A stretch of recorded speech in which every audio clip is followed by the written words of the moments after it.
This is the Recteq DualFire 1200 wood pellet smoker grill. And after 3 months of real use, I've got clear thoughts on what it does well and where it can trip you up. I bought it to replace a smoker and a gas grill, and I've been cooking on it several times a week. Quick weekday dinners, long overnight cooks, and big weekend spreads. From my experience, the big headline is simple. 2 chambers, 1 fuel, and steady digital control make outdoor cooking a lot easier and a lot more consistent. Key features that made the biggest impact on me are the dual chamber layout, the temperature range from 180 degrees Fahrenheit to 700 degrees Fahrenheit, the stainless steel build, and the Wi-Fi control with a PID controller. If you're new to pellets, a PID controller is basically a smart thermostat. It meters pellets into the fire pot and adjusts a fan to keep the temperature where you set it, so your cook doesn't swing up and down. That's what people mean by set it and forget it, and here it actually backs that up. Let me break down how the 2 chambers changed how I cook. On one side, I run low and slow for ribs, pork butt, or a brisket, usually around 225 degrees with plenty of smoke time. On the other side, I run hotter for searing and fast grilling. I used to smoke the main dish, pull it to rest, then run inside to handle sides on a skillet or light a different grill. Now I bring the meat up to temp on the indirect side, while the direct side heats up to 600 to 700 degrees Fahrenheit. When the meat hits my target, I move it over to sear. Reverse seared ribeyes and tri-tip have been my repeat win. Gentle smoke bath to 120 degree internal, then a short sear for crust. Burgers, chicken thighs, veggies, same story. No juggling multiple cookers, no timing gymnastics. In my opinion, that convenience is the reason to buy this unit. Build quality is the other piece that stands out. It's heavy, the lids are hefty, the grates are thick, and the whole frame feels planted and solid. The stainless steel holds heat well and doesn't feel flimsy. Even small touches, like slide-out racks that let me grab food in the back without burning my knuckles, end up mattering more than I expected.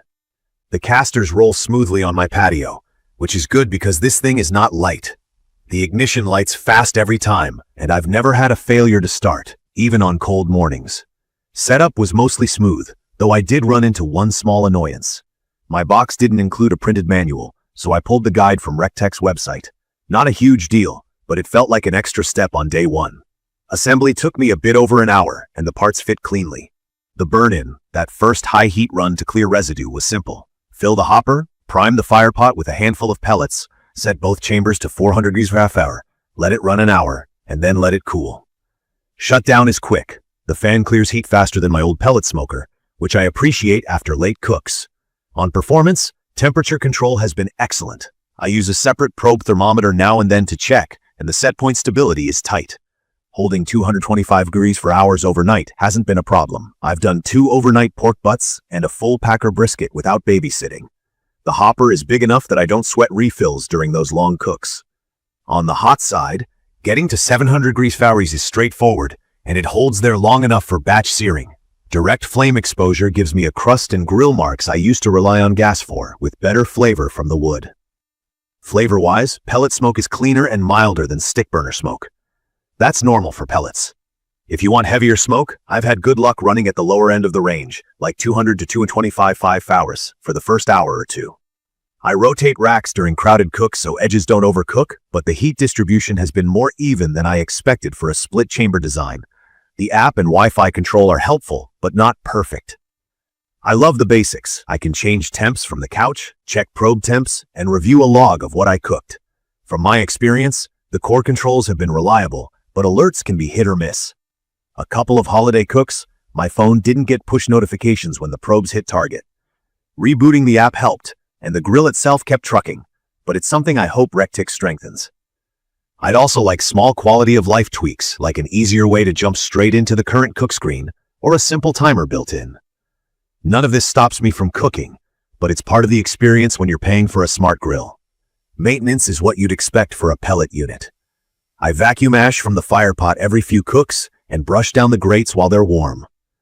Grease management has been clean with normal use. I do wish there were a pellet dump door for quick flavor swaps. As it is, I scoop pellets out when I want to change woods midweek. Not a deal breaker, just a convenience feature I missed. Customer support matters to me, and Recteq's team has been responsive. I reached out once with a question about the controller calibration and got a fast, clear answer. That gave me confidence I'm covered if anything serious pops up. It's perfect for someone who wants one primary cooker that can do a slow-smoked brisket and also knock out steak night with a proper sear. If you're tired of managing 2 or 3 grills, this design is easy to live with. In my opinion, it's also great for newer pitmasters who want consistent results while they learn, because the PID control lowers the stress of managing a fire. If you only ever high-heat grill and never smoke, you might not need this much machine. If you only want super heavy smoke like a stick burner, pellets in general might feel light, though the flavor is clean and repeatable. From my experience, the biggest pros are the rock-solid temps, real searing power, sturdy stainless build, and the way dual chambers streamline cooking. The main cons for me are the app quirks, no pellet dump, and the missing paper manual at unboxing. None of these have kept me from using it constantly, and I've actually cleared 2 older grills off my patio because this covers those jobs. I'd recommend this for anyone building a serious backyard setup who values reliability and wants to cook multiple parts of a meal at the same time. It suits the person who hosts often, cooks a lot of different foods, and appreciates a cooker that feels like it will last. If you've been on the fence between a pellet smoker and a separate gas grill, this checks both boxes without feeling like a compromise. In conclusion, the Recteq DualFire 1200 has earned its spot as my daily driver. It nails the basics: steady heat, easy control, durable construction, and the dual chamber layout genuinely simplifies the way I cook outdoors. It isn't perfect, especially on the software side, but the hardware is so dependable that those bumps don't overshadow what it does right. I'm keeping it, I'm cooking on it multiple times a week, and I don't miss the pile of grills it replaced. If this video helped, hit subscribe and drop your questions or your own experiences in the comments. Thank you for watching.